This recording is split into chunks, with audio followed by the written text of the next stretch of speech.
Welcome to burning point. అందరి చూపు అయోధ్య వైపే. ఆ రామ జన్మభూమిలో ఏం జరుగుతుంది, ఎప్పుడెప్పుడు ఆ శ్రీరామచంద్రుని కళ్ళారా దర్శించుకోవచ్చు అంటూ ప్రపంచవ్యాప్తంగా రామ భక్తులు ఎదురు చూస్తున్నారు. అయోధ్యలో బలరాముని ప్రాణప్రతిష్ఠ కార్యక్రమం క్రతువు ప్రారంభమైంది. అయోధ్య నగరం రామనామ సంకీర్తనలతో మారుమోగుతుంది. ఆధ్యాత్మిక సంబరాన్ని చూడతరమా అంటూ లక్షలాదిగా దేశం నలువైపుల నుంచి అయోధ్యపురికి తరలి వెళ్తున్నారు. మరి ఆ స్వామి రామయ్య దర్శనం ఎప్పుడు?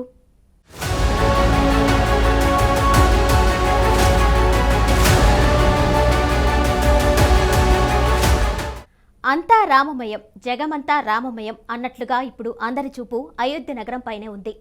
రామ్లల్లా ప్రాణప్రతిష్ఠకు సర్వం సిద్ధమైన వేళ రామ జన్మభూమిలో ఏం జరుగుతుంది? రాముని ప్రాణప్రతిష్ఠ క్రతువు ఎక్కడికి వచ్చింది? అయోధ్య నగరిలో ప్రారంభమైన అమృత్ మహోత్సవంలో ఈ వారం రోజుల పాటు ఏం జరగనుంది? రామాలయ ప్రారంభోత్సవానికి ఇంకొన్ని రోజులే సమయం ఉండడంతో అందరిలోనూ ఉత్కంఠ నెలకొంది.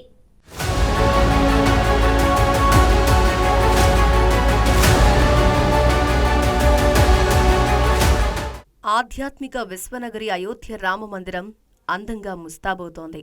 మరికొన్ని రోజుల్లోనే భారతదేశంలోనే అత్యద్భుతమైన రామాలయం ప్రారంభం కానుంది. రామ జన్మభూమిలో జరిగే ఈ చారిత్రాత్మక ఘట్టాన్ని కళ్లారా చూసేందుకు యావత్ ప్రపంచం ఎంతో ఆసక్తిగా ఎదురుచూస్తోంది. అసలు అయోధ్యలో ఎప్పుడేం జరుగుతుందో, రామాలయ ప్రారంభోత్సవ వేడుకలు ఎక్కడిదాకొచ్చాయో, రాముని ప్రాణ ప్రతిష్ఠకు ముందు సంప్రదాయబద్ధంగా నిర్వహించే కార్యక్రమాలేంటో దేశవ్యాప్తంగా ఉన్న రామ భక్తులకు క్షణక్షణం ఆతృతగానే ఉంది. అయోధ్య సమాచారాన్ని ఎప్పటికప్పుడు తెలుసుకోవాలన్న ఉత్సుకత ప్రతి ఒక్కరిలో కొనసాగుతోంది.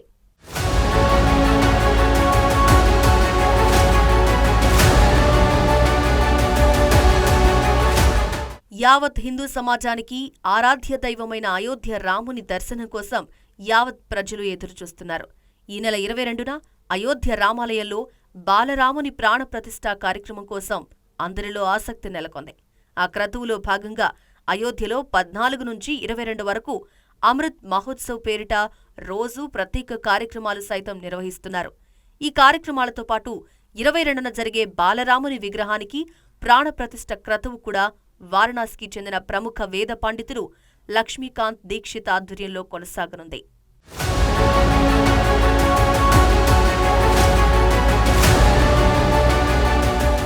పదిహేనవ తేదీ నుంచి అయోధ్యలో యజ్ఞ క్రతువు ప్రారంభమయ్యాయి.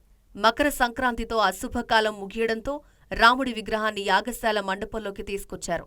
ఇక ఆ తర్వాతి రోజు శ్రీరాముని విగ్రహానికి ప్రతిష్టాపన ఆచారాలు ప్రారంభమయ్యాయి. ఇందులో భాగంగానే ప్రతిష్టాపన కార్యక్రమంలో పాల్గొనే బ్రాహ్మణోత్తములు దీక్షను కూడా స్వీకరించారు. ఇక 17వ తేదీన శ్రీరాముని విగ్రహాన్ని నగర ఊరేగింపు నిర్వహిస్తామని ముందుగా ప్రకటించారు. ఆ రోజే భక్తులకు ప్రాణ ప్రతిష్ఠకు ముందుగానే రాముని విగ్రహాన్ని దర్శించే అవకాశం వస్తుందని భావించారు. ఆ రోజే అయోధ్య రామమందిరంలో కొలువు తీరనున్న రాముడి విగ్రహం ప్రపంచానికి తెలియనుందని భావించారు. అయితే అయోధ్యలో భారీగా భక్తుల రద్దీ నెలకొంటుండటంతో 17న నిర్వహించాలని తలపెట్టిన శ్రీరాముని విగ్రహ ఊరేగింపు కార్యక్రమాన్ని రద్దు చేసినట్టు నిర్వాహకులు వెల్లడించారు. మరోవైపు అయోధ్య రామమందిరంలో ప్రతిష్ఠించనున్న 5,500 కిలోల భారీ ఇత్తడి ధ్వజస్తంభం గుజరాత్ నుంచి అయోధ్యకు చేరుకుంది.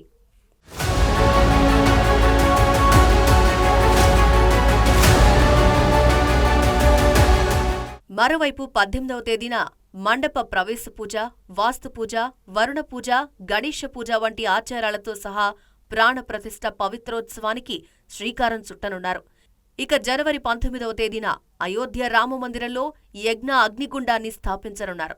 ఒక ప్రత్యేకమైన ఆచారం ప్రకారం పవిత్రమైన అగ్నిని వెలిగిస్తారు. ఒక కర్రను మరొక కర్రతో మధిస్తూ అగ్నిని రాజేస్తారు. ఇలా వచ్చిన అగ్నితో ఆ యజ్ఞాన్ని ప్రారంభించనున్నారు. ఇక జనవరి 20వ తేదీన వివిధ నదుల నుంచి సేకరించిన నీటిని కలిగి ఉన్న 81 కలశాలతో పుణ్యాహవచన కార్యక్రమం ద్వారా రామమందిరం యొక్క గర్భగుడిని వేద మంత్రాలతో పవిత్రం చేస్తారు.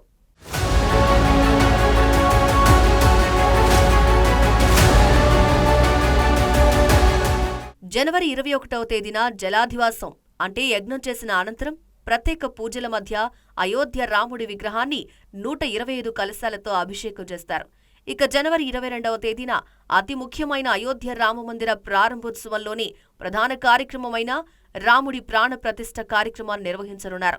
మృగశిర నక్షత్రం సందర్భంగా మధ్యాహ్న విగ్రహ ప్రతిష్ఠాపనకు పవిత్ర సమయం మధ్యాహ్నం 12:29 నుంచి 12:30 మధ్య అంటే 84 సెకండ్ల సమయంలో రాముడి విగ్రహాన్ని గర్భగుడిలో కేటాయించిన స్థలంలో ప్రతిష్ఠించనున్నారు. ఇక 24వ తేదీ నుంచి అయోధ్య రాముణ్ణి దర్శించుకునేందుకు భక్తులకు అనుమతి లభిస్తుంది.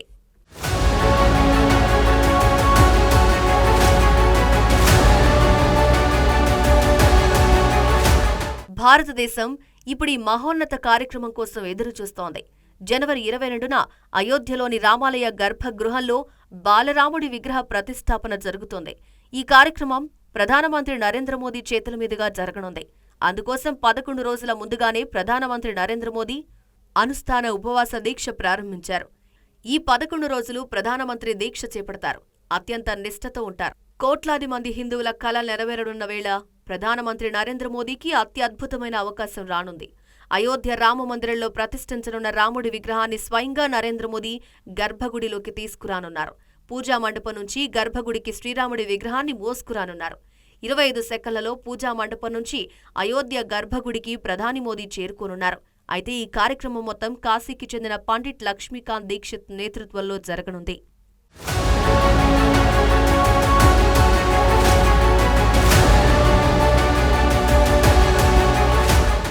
ఇక అయోధ్య ప్రాణ ప్రతిష్ఠకు సంబంధించిన వివరాలను శ్రీరామ జన్మభూమి తీర్థక్షేత్ర ట్రస్ట్ కార్యదర్శి చంపత్ రాయ్ వివరించారు. జనవరి 22వ తేదీన మధ్యాహ్నం 12:20 ప్రాణ ప్రతిష్ఠ కార్యక్రమం ఉంటుందని చెప్పారు.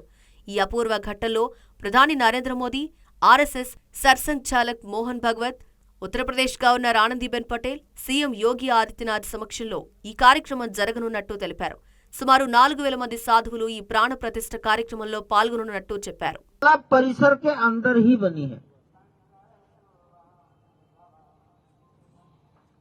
और मंदिर के प्रवेश द्वार के ईशान कोण पर बनी है.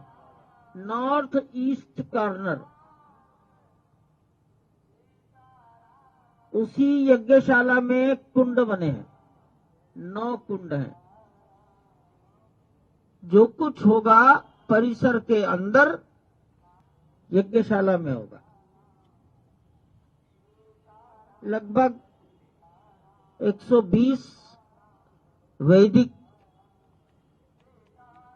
भारत के भिन्न भिन्न राज्यों से चयन करके बुलाए गए हैं.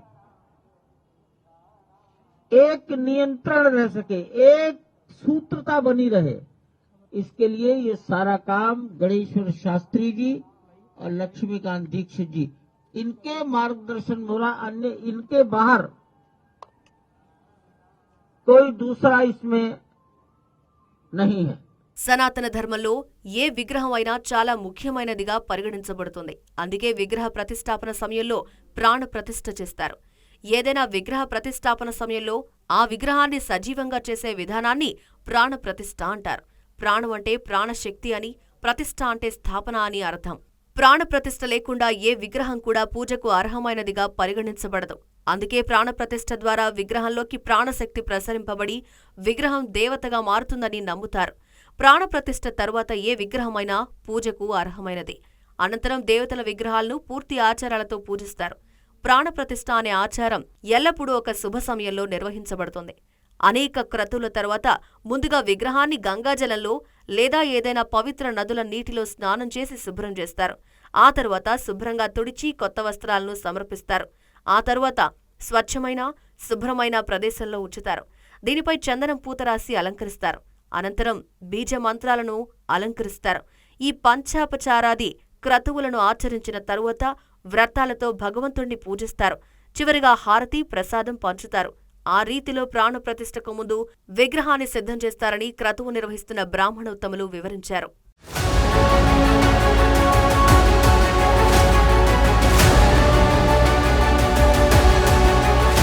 శ్రీరాముని ప్రాణ ప్రతిష్ఠ కార్యక్రమానికి అయోధ్య నగరం ఎలా ముస్తాబైంది? రామ జన్మభూమిలో ఎలాంటి కార్యక్రమాలు జరుగుతున్నాయి? అయోధ్య తరలివచ్చే భక్తుల కోసం యూపీ ప్రభుత్వం ఎలాంటి చర్యలు చేపట్టింది? అయోధ్య రాముని ప్రాణప్రతిష్ఠ వేళ దేశవ్యాప్తంగా దేవాలయాల్లో ఎలాంటి కార్యక్రమాలు నిర్వహించాలి అని తీర్మానించారు. దేశ ప్రజలకు ప్రధాని మోదీ ఇచ్చిన పిలుపు ఏంటి?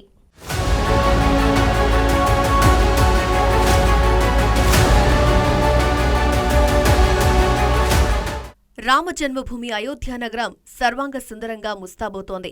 మరికొన్ని రోజుల్లో రామ జన్మభూమిలో జరిగే ఈ చారిత్రాత్మక ఘట్టాన్ని కళ్లారా చూసేందుకు యావత్ ప్రపంచం ఎంతో ఆసక్తిగా ఎదురుచూస్తోంది. అంతేకాదు, జనవరి 22వ తేదీన శ్రీరాముడి ప్రాణ ప్రతిష్ఠ రోజున రామ్లల్లాకి 56 రకాల ప్రసాదాలు అందించనున్నారు. లక్నోలోని ఒక ప్రముఖ దుకాణం నుంచి ఈ 56 రకాల ప్రసాదాలను రాముడికి సమర్పించనున్నారు. ఇందులో రసగుల్లా, లడ్డూ, బర్ఫీ తదితర రకాల మిఠాయిలున్నాయి. గుజరాత్లోని కళాకారులు రామభక్తుల కోసం ఈ లడ్డూల ప్రసాదాన్ని తయారు చేస్తున్నారు. వీటిని ప్రధానమంత్రి నరేంద్ర మోదీ, మోహన్ భగవత్, యోగి ఆదిత్యనాథ్, పూజారి సత్యేంద్రదాస్ తదితరులు రామ్లల్లాకు ప్రసాదం అందించనున్నారు. మరోవైపు ఇప్పటికే దేశవ్యాప్తంగా అన్ని పట్టణాలకు రాముడి అక్షింతలు కూడా చేరాయి. విశ్వ హిందూ పరిషత్ దేశవ్యాప్తంగా ఈ అక్షింతల పంపిణీ కార్యక్రమాన్ని కొనసాగిస్తోంది.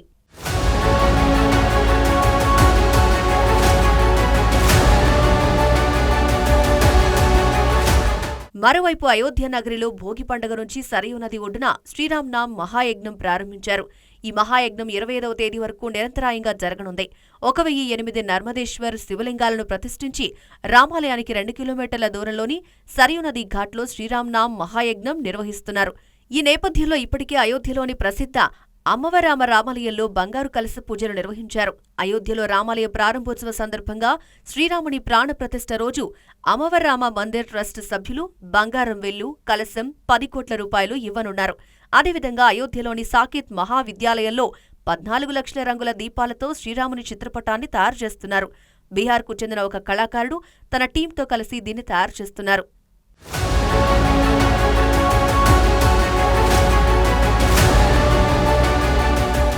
అయోధ్యలో నిర్మాణం జరుగుతున్న భవ్య రామమందిరం గురించి శ్రీరామ జన్మభూమి తీర్థక్షేత్ర ట్రస్ట్ ప్రధాన కార్యదర్శి ఆసక్తికరమైన విషయాలు వెల్లడించారు.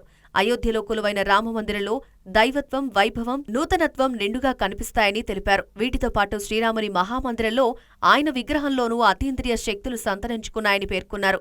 ఏటా శ్రీరామనవమి నాడు అయోధ్య రామమందిరంలో అద్భుతం జరుగుతుందని చెప్పుకొచ్చారు. ప్రతి ఏటా శ్రీరామనవమి నాడు సూర్య భగవానుడు స్వయంగా శ్రీరామునికి తన కిరణాలతో అభిషేకం చేయనున్నాడని చంపత్రాయ్ వెల్లడించారు. ప్రముఖ అంతరిక్ష శాస్త్రవేత్తల సలహా మేరకు ప్రతి సంవత్సరం చైత్రమాసం శుక్లపక్షం 9వ రోజున సూర్యకిరణాలు శ్రీరాముని విగ్రహం నుదుటిపై పడేలా అయోధ్య రాముడి విగ్రహాన్ని తీర్చిదిద్దారు. అందుకు తగ్గట్టే రాముడి విగ్రహం పొడవు, ఎత్తును రూపకల్పన చేశారు. శ్రీరామనవమి నాడు సరిగ్గా మధ్యాహ్నం 12 గంటలకు శ్రీరామునికి సూర్యుడు తన కిరణాలతో అభిషేకం చేయనుండడం ఒక అద్భుతంగా నిలవనుంది.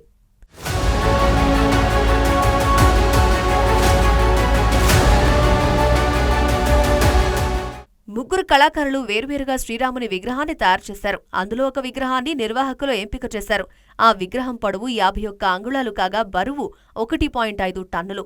ముదురు రంగు రాతితో చేసిన విగ్రహంలో విష్ణుమూర్తి దివ్యత్వం, రాజకుమారుడి తేజస్సు మాత్రమే కాకుండా 5 ఏళ్ల బాలుని అమాయకత్వం కూడా కనిపిస్తోంది. ఇప్పటికే అయోధ్యలో విగ్రహ ప్రతిష్టాపన కార్యక్రమాలు ప్రారంభం కాగా 18వ తేదీన గర్భగుడిలోని సింహాసనంపై శ్రీరాముణ్ణి ప్రతిష్ఠించనున్నట్లు నిర్వాహకులు చెప్పారు. ఈ విగ్రహాన్ని నీటితో, పాలతో స్నానం చేయించిన విగ్రహంపై ఎటువంటి ప్రతికూల ప్రభావం పడకపోవడం దీనికున్న మరొక ప్రత్యేకత అని పేర్కొన్నారు.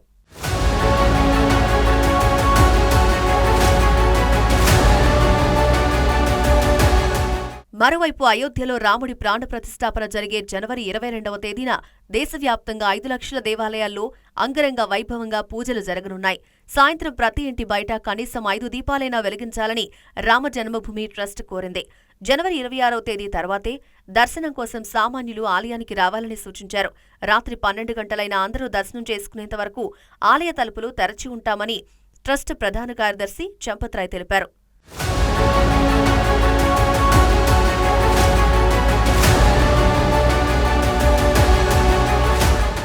రామాలయ ప్రారంభోత్సవ వేడుకలో పాల్గొనేందుకు దేశం నలుమూలల నుంచే కాకుండా విదేశాల నుంచి కూడా భక్తులు అయోధ్యకు తరలివస్తున్నారు.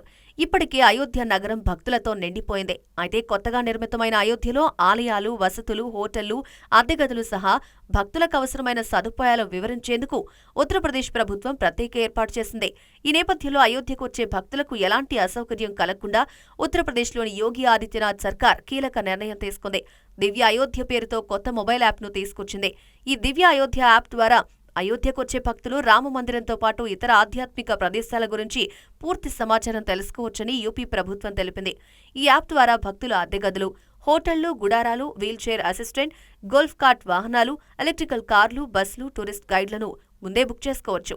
ఈ యాప్ను డౌన్లోడ్ చేసుకుని వ్యక్తిగత వివరాలు నమోదు చేసి లాగిన్ అవ్వాలని అధికారులు సూచించారు. ఇక ఈ దివ్య అయోధ్య యాప్లో స్థానికులు వంటలు, అయోధ్యలో తప్పకుండా చూడాల్సిన ప్రదేశాలు, టూర్ ప్యాకేజీలకు సంబంధించిన వివరాలు కూడా అందుబాటులో ఉన్నాయని తెలిపారు. व्यवस्था यहाँ पर किसी प्रकार को उनको दिक्कत ना हो, यहाँ इस टेंट सिटी के अंदर सारी व्यवस्था किया गया है।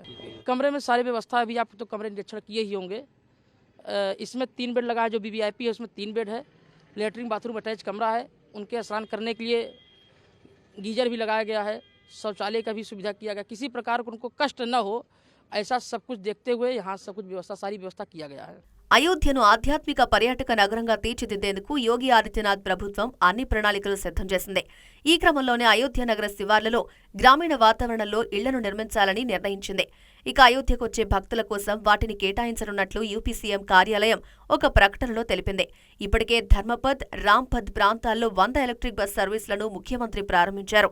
అయోధ్యలో రాముడి విగ్రహానికి ప్రాణప్రతిష్ఠ పూర్తయిన తర్వాత అయోధ్యకు వచ్చే భక్తుల కోసం మరిన్ని మౌలిక సదుపాయాల కల్పనపై యోగి ఆదిత్యనాథ్ ప్రభుత్వం దృష్టి సారించింది. అందులో భాగంగానే ఈ నెల 19వ తేదీ నుంచి లక్నో, అయోధ్య మధ్య హెలికాప్టర్ సేవలను ప్రారంభించనున్నారు. क्योंकि वर्क इन प्रोग्रेस है तो थोड़ा टाइम लगेगा, मगर चीजें और बहुत खूबसूरत हो जाएंगी। और जो ये व्यवस्था बनाई है, मुझे पता लगा है योगीनाथ जी ने, जो हमारे यहाँ के जो चीफ मिनिस्टर है, उन्होंने इसकी व्यवस्था की है, बड़ी अच्छी व्यवस्था की है। इसमें सब आराम से, इसमें कोई पोल्यूशन भी नहीं होगा और लोग आराम से यहाँ पर घूम सकते हैं, सब चीजों को देख सकते हैं और बड़े अफोर्डेबल रेट में इन्होंने इसकी व्यवस्था की है। बहुत अच्छी बात है। ఇలా ఉంటే రామమందిర ప్రారంభోత్సవాన్ని దృష్టిలో పెట్టుకుని ప్రధాని మోదీ సరికొత్త ఉద్యమానికి శ్రీకారం చుట్టారు. దేశవ్యాప్తంగా అన్ని ఆలయాలను పరిశుభ్రంగా ఉంచేలా స్వచ్ఛ అభియాన్ను ప్రారంభించారు. నాసిక్లోని ప్రాచీన కాల్రామ్ ఆలయం ప్రాంగణం మొత్తాన్ని శుభ్రపరిచారు. తడిబట్టతో నేలను తుడిచారు. అయోధ్యలో రామమందిర ప్రారంభోత్సవం జరిగే జనవరి 22వ తేదీ వరకు ప్రతిరోజు ఆలయాలన్నింటినీ పరిశుభ్రంగా ఉంచాలంటూ మోదీ పిలుపునిచ్చారు. ఈ పిలుపుకు దేశవ్యాప్తంగా భారతీయ జనతా పార్టీ ముఖ్యమంత్రులు స్పందించారు. తమ రాష్ట్రాల పరిధిలో ఉన్న ఆలయాల్లో స్వచ్ఛ అభియాన్ను నేతలు చేపట్టారు. ఇందులో భాగంగా ఉత్తరప్రదేశ్ ముఖ్యమంత్రి యోగి ఆదిత్యనాథ్ అయోధ్య ఆలయంలో క్లీనింగ్ కార్యక్రమాలు పాల్గొన్నారు. చీపురుపట్టి ఆలయాన్ని శుభ్రం చేశారు. ఉప ముఖ్యమంత్రి కేశవప్రసాద్ మౌర్య ఇతరులు స్వచ్ఛ అభియాన్లో పాల్గొన్నారు.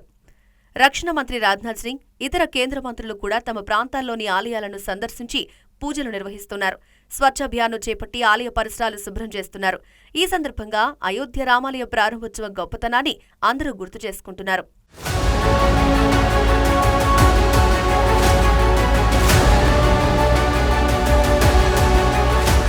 మొత్తం మీద అయోధ్య వైపు అందరి చూపు అన్నట్టు ఆధ్యాత్మిక శోభతో రామజన్మభూమి నగరం వెలిగిపోతోంది.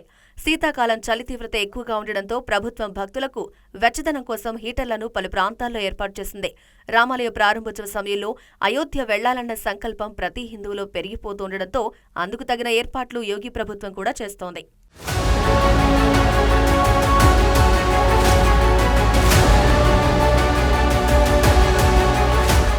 దశాబ్దాల కళ సాకారమవుతుంది. కోట్లాది మంది హిందువుల మనోవాంఛ నెరవేరుతుంది. దశాబ్దాల సమస్య తీరిపోయి అయోధ్యలో దివ్యమైన రామమందిర నిర్మాణం శరవేగంగా జరిగింది. సర్వాంగ సుందరంగా, అత్యంత ప్రతిష్టాత్మకంగా నిర్మితమవుతున్న అయోధ్య రామాలయం ప్రత్యేకతలు ఏంటి? ఆలయం చుట్టూ నిర్మితమైన ప్రాకారాలు ప్రాశస్త్యం ఏంటి? ఎన్ని ఎకరాల విస్తీర్ణంలో ఆలయాన్ని నిర్మించారు? రామాలయ నిర్మాణంతో పాటు అయోధ్య నగరం రూపురేఖలు మారిపోయాయా?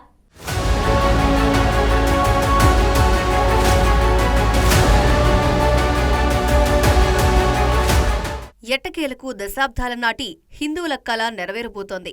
రామమందిర నిర్మాణం శరవేగంగా జరుగుతోంది. కింద అంతస్తు పనులు పూర్తయ్యాయి. ఇందులోనే రాముడి విగ్రహాన్ని ప్రతిష్ఠించనున్నారు. ఈ నేపథ్యంలో దేవతలు నిర్మించిన పవిత్ర నగరం, సాక్షాత్తు రాముడు నడిచిన పవిత్ర నేల, త్రేతాయుగం నాటి రామరాజ్యానికి నిలువెత్తు నిదర్శనమైన అయోధ్య నగరం సర్వాంగ సుందరంగా ముస్తాబైంది. జనవరి 22 దేశ ప్రజలకు ప్రత్యేకమైన రోజుగా మారనుంది.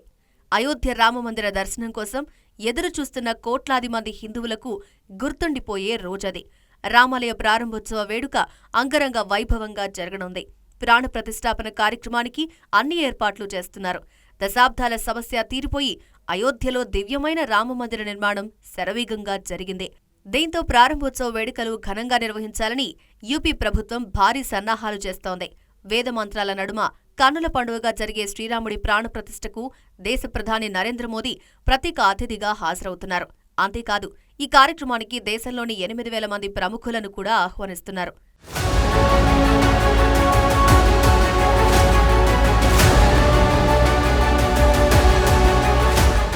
అయోధ్యలోని నూతన రామాలయంలో శ్రీరాముడు కొలువు తీరనున్న సందర్భంగా ఆ రోజు నుంచి 20 మంది కొత్త అర్చకులు ఆలయంలో రోజువారీ పూజలు నిర్వహించనున్నారు. ఈ నేపథ్యంలో తీర్థక్షేత్ర ట్రస్ట్ ప్రస్తుతం కొత్త అర్చకులకు శిక్షణ ఇస్తోంది. శ్రీరామ జన్మభూమి ఆలయంలో శ్రీరామునికి సేవ చేసే భాగ్యం కలగనుందని వారంతా సంతోషం వ్యక్తం చేస్తున్నారు. అయితే ఆలయంలో ప్రధాన విగ్రహం రామ్ లల్లాను 5 ఏళ్ల బాలుడి రూపంలో ఆలయంలో ప్రతిష్ఠిస్తారు. అయితే ఆ భక్తులకు ఎట్టి పరిస్థితుల్లో ఎలాంటి ఇబ్బందులు కలగకుండా ఏర్పాట్లు కల్పించే విషయంలో ప్రణాళికలు రచించారు. మాజా గుప్తర్ ఘాట్ వద్ద 20 ఎకరాల్లో 25,000 మందికి వసతి కల్పించేలా నిర్మాణం చేశారు. బ్రహ్మకుండ్ వద్ద 30,000 మందికి, బాగ్ బీజేసీ వద్ద 25,000 మందికి వసతి సౌకర్యాలు కల్పిస్తున్నారు. కార్ సేవక్పురం, మణిరామ్దాస్ కంటోన్మెంట్ వంటి ప్రాంతాల్లో కూడా ఇలాంటి వసతి ఏర్పాట్లు చేస్తున్నారు. మొత్తంగా అయోధ్య రామయ్య సేవా భాగ్యాన్ని నోచుకునేందుకు భక్తి పారవస్యంతో కోట్లాది మంది భక్తులు వేచి చూస్తున్నారు. हमने 2 डाइनिंग हॉल बनाए हैं. एक में वीआईपी डाइनिंग हॉल होगा और दूसरा एक सामान्य गेस्टों के लिए होगा, जिसमें हम डेली लगभग 5,500 के आसपास लोगों को खाना खिलाएंगे. सीता रसोई और सबरी रसोई का भी यहाँ नाम दिया गया है. क्या कुछ है इनकी? ये हमने 2 डाइनिंग हॉल जो बनाए हैं, ये भगवान राम के या रामायण से जो भी प्रेरित वर्ड्स के हिसाब से हमने इस दोनों को चुना हुआ है. कौन कौन वीआईपी रुकेंगे कुछ अभी है? ये अभी तक टूरिज्म डिपार्टमेंट हमें डिसाइड करेगा, वो हमें लिस्ट देंगे, उनके हिसाब से हम उनकी व्यवस्था. రామమందిర నిర్మాణానికి మార్గం సుగమం చేస్తూ 2.77 ఎకరాల వివాదాస్పద స్థలాన్ని రాముడి జన్మస్థలంగా సుప్రీంకోర్టు తీర్పు తరువాత ప్రధాని నరేంద్ర మోదీ 2020 ఆగస్టు 5న భూమిపూజ కార్యక్రమాన్ని నిర్వహించి ఆలయానికి శంకుస్థాపన చేశారు. అప్పటి నుంచి శ్రీరామ జన్మభూమి తీర్థక్షేత్ర ట్రస్ట్ ఆధ్వర్యంలో అయోధ్య రామాలయ నిర్మాణం అత్యంత ప్రతిష్టాత్మకంగా శరవేగంగా సాగింది.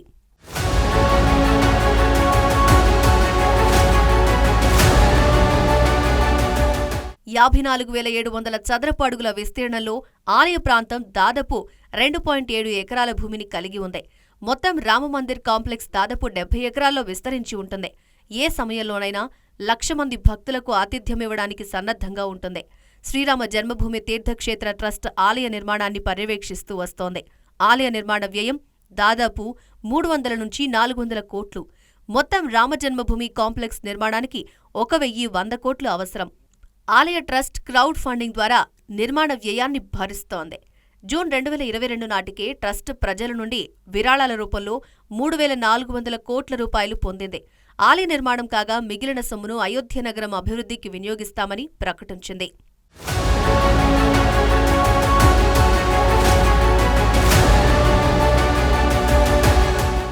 రామమందిర నిర్మాణం రాజస్థాన్ బన్సీపహర్పూర్ రాతితో జరిగింది. అరుదైన గులాబీ పాలరాయి రాళ్లు దాని అందం ప్రపంచ ప్రసిద్ధి చెందాయి. అక్షర్ధామ్ ఆలయం, పార్లమెంట్ కాంప్లెక్స్, ఆగ్రాలోని లాల్ క్విలాతో సహా దేశంలోని వివిధ గొప్ప నిర్మాణాల్లో బన్సీపహాద్పూర్ ఇసుకరాయి వినియోగించారు. ఆలయంలో నిర్మించిన 7 ధ్వజస్తంభాల బరువు సుమారు 5,500 కిలోలు. రామమందిరం చుట్టూ 800 మీటర్ల పొడవున నిర్మిస్తున్న రింగ్ రోడ్ చివరి దశలో ఉంది. మరోవైపు ప్రాకారాల నుంచే కాకుండా రింగ్ రోడ్ మార్గం నుంచి కూడా ఆలయాన్ని సందర్శించవచ్చు. అలాగే ఆలయ నృత్య మండపంతో పాటు రంగమండపానికి సంబంధించిన శిఖరం సిద్ధమైంది. కాగా అయోధ్య రామమందిరాన్ని 8.64 ఎకరాల్లో యూపీ ప్రభుత్వం నిర్మించింది.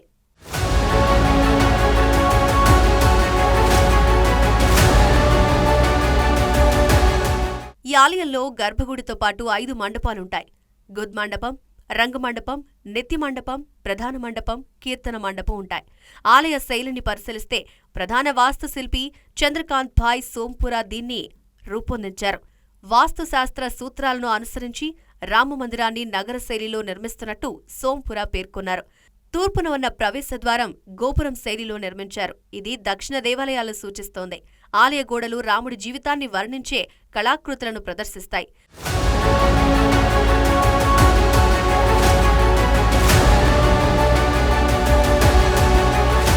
మందిరం గర్భగుడి అష్టభుజాకారంలో ఉంటుంది. అయితే నిర్మాణ చుట్టుకొలత వృత్తాకారంగా ఉంటుంది. మందిర్లో 161 అడుగుల ఎత్తులో 5 గోపురాలు, ఒక టవర్ ఉంటుంది. 3 అంతస్తుల ఆలయంలో ఒక కేంద్రం ఉంటుంది. అక్కడ సూర్యకిరణాలు రామ్లల్లా విగ్రహంపై పడేలా నిర్మించారు. అయితే కీర్తన మండపం, నృత్య మండపం, రంగమండపం, ప్రతివైపు 2 ప్రార్థనా మండపాలు బహిరంగ ప్రదేశాలుగా ఉంటాయి. రాముడి విగ్రహం 5 అడుగుల ఎత్తు తెల్లని పాలరాతితో తయారు చేశారు. గంట తయారీకి ప్రసిద్ధి చెందిన ఎటాహ్ నుండి రామాలయం కోసం 2100 కిలోల గంటను తీసుకువస్తున్నారు. 6 అడుగుల పొడవు, 5 అడుగుల వెడల్పు గల గంట ధర 21 లక్షల రూపాయలు. ఇలా అన్ని ప్రత్యేకతలతో అయోధ్య రామాలయం నిర్మితమైంది.